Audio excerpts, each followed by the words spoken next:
Digital धोखाधड़ी और सुरक्षा विषय में आपका स्वागत है।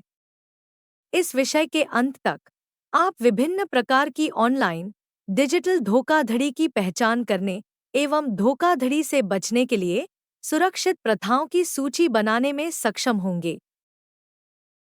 क्या आप जानते हैं कि हर कोई डिजिटल दुनिया से जुड़े खतरों से ग्रस्त है? आइए 2024 में साइबर अपराधों के इस डेटा पर एक नज़र डालें। लगभग 43% साइबर हमले छोटे व्यवसायों को निशाना बनाते हैं। 95% साइबर सुरक्षा उल्लंघनों का मुख्य कारण मानवीय त्रुटि है। 60% डेटा उल्लंघनों में अंदरूनी लोग शामिल होते हैं। BYOD नीति वाली 63% कंपनियों में मोबाइल डेटा उल्लंघन का मामला था। BYOD का मतलब है ब्रिंग योर ओन डिवाइस, यानी अपना खुद का उपकरण लाना। 10 में से 3 उपयोगकर्ता कमजोर पासवर्ड के कारण डेटा उल्लंघन का शिकार हुए हैं। लगभग 2.9 बिलियन रिकॉर्ड का उल्लंघन हुआ है। एक दिन में 2200 से ज्यादा हैकर हमले। आप अपने उपकरणों और उनमें संग्रहित डेटा को कैसे सुरक्षित रख सकते हैं? डिजिटल धोखाधड़ी तब होती है जब अपराधी आपकी निजी जानकारी या पैसा चुराने के लिए नकली ईमेल, वेबसाइट या हानिकारक सॉफ्टवेयर जैसी तरकीबों का इस्तेमाल करते हैं।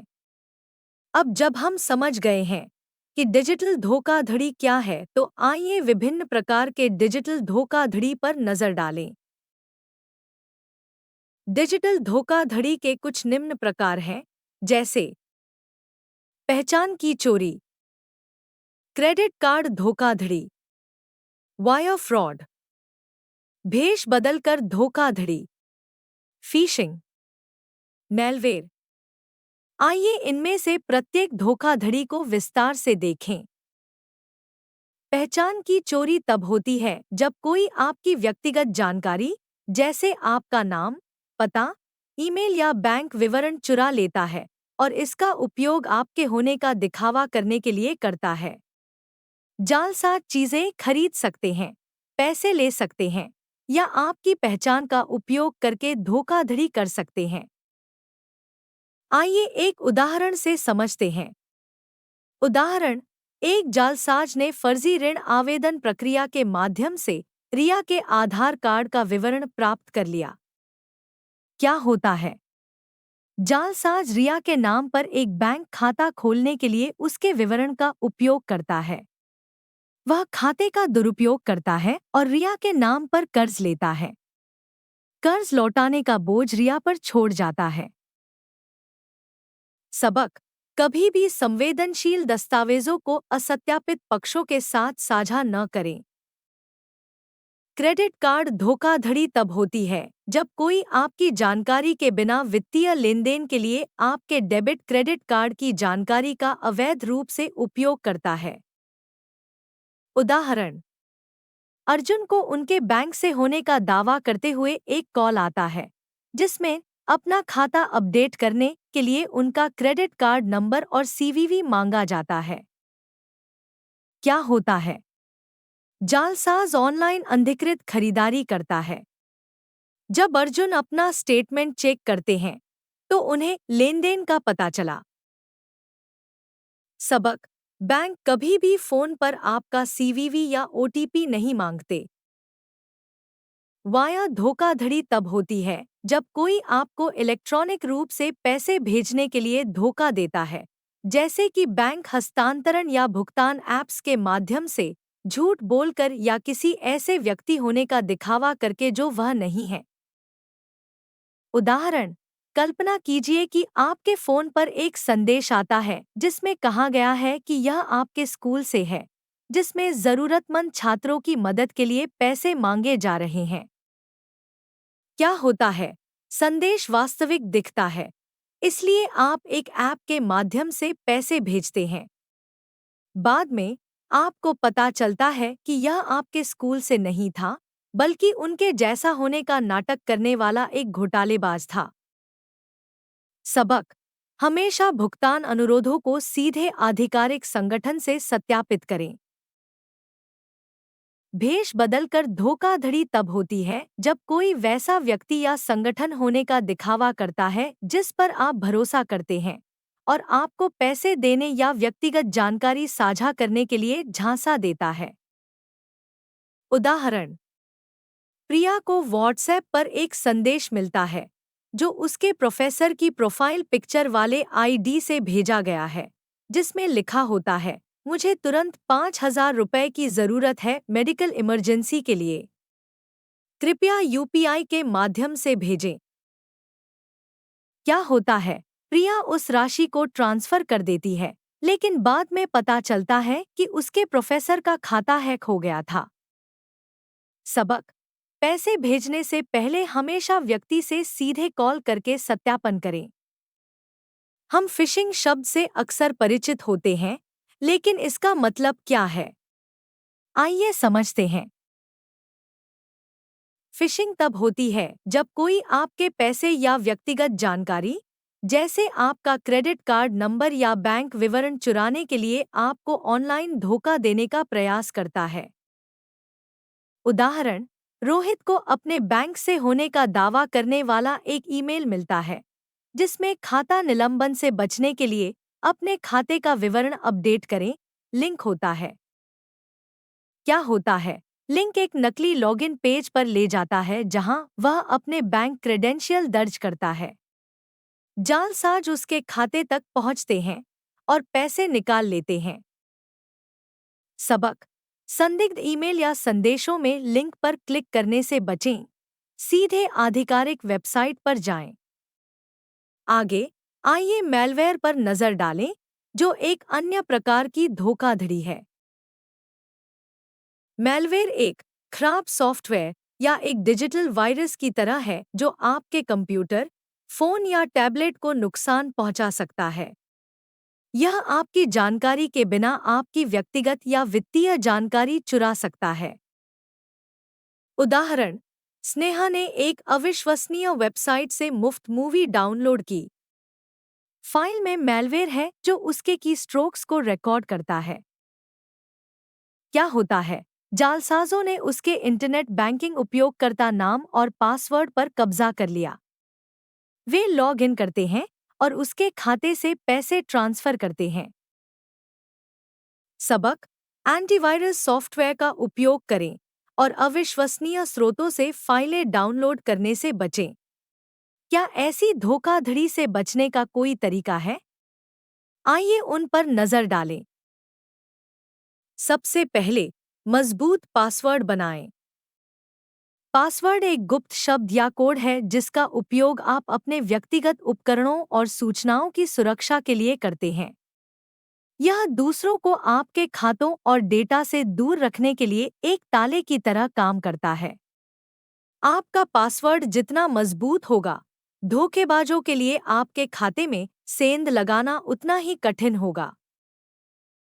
पासवर्ड में वर्णों का कॉम्बिनेशन होना चाहिए, जैसे विशेष वर्ण, बड़े अक्षर और छोटे अक्षर नंबर। हालांकि किसी विशिष्ट पासवर्ड की लंबाई के लिए कोई सख्त आवश्यकता नहीं है, जैसा कि सुझाव दिया गया है। वर्ण प्रकारों के संयोजन को शामिल करने से आपके डिवाइस की सुरक्षा और डेटा सुरक्षा मजबूत होती है। जोखिम कम करने का अगला तरीका नियमित रूप से पासवर्ड बदलना है। इससे किसी के लिए आपका पासवर्ड क्रैक करना या उसका अनुमान लगाना कठिन हो जाता है। याद रखें कि सबसे सामान्य पासवर्ड का अनुमान लगाना सबसे आसान होता है।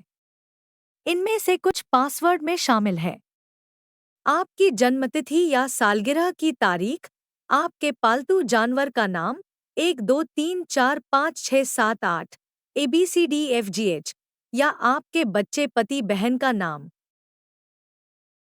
अगली सावधानी यह है कि आप जो भी जानकारी साझा करते हैं उससे सावधान रहें। इंटरनेट एक सार्वजनिक स्थान की तरह है। अपने आधार कार्ड विवरण, पैन कार्ड विवरण, घर का पता, फोन नंबर या वित्तीय जानकारी जैसे व्यक्तिगत विवरण साझा करने से बचें। किसी भी अनजान व्यक्ति के साथ अपनी बैंकिंग जानकारी साझा न करें। अपना विवरण केवल विश्वसनीय सुरक्षित वेबसाइटों पर ही प्रदान करें। आपके बैंक विवरण मांगने वाले ईमेल का जवाब न दें।